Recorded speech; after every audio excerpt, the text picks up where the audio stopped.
Welcome to Chillin' 101. We hope this video helps. In this video, I will explain how to set up your drawing stand. First, carefully unbox all the parts and lay them out. You will typically find a base, several legs, and a central column. Begin by attaching the 3 or 4 legs to the central base. Use the included hardware, usually bolts and a wrench, to secure each leg firmly. Make sure every connection is tightened to ensure a stable foundation for your artwork. Next, take the main vertical column and carefully insert it into the central opening of your assembled base. This column is crucial for supporting the drawing board. Once it's in place, tighten the locking knob or screw mechanism to hold it firmly. You can usually adjust the column's height by loosening this knob, setting your desired level, and then retightening it for optimal ergonomic comfort. Now it's time to mount your drawing board.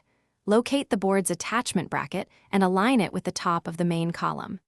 Depending on your stand, you might use screws, bolts, or quick-release clamps to secure the board. Ensure all fasteners are tight and the board feels completely stable. Give it a gentle shake to confirm there's no wobble, ensuring a steady surface for your creative work. With the board mounted, make your final adjustments.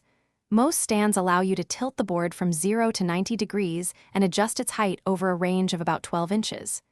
Experiment to find the most comfortable angle and height for your posture. Before you start drawing, give the stand a quick stability check. Finally, arrange your pencils, brushes, and other tools within easy reach, and you are ready to create. Thanks for watching. Consider subscribing if we helped you.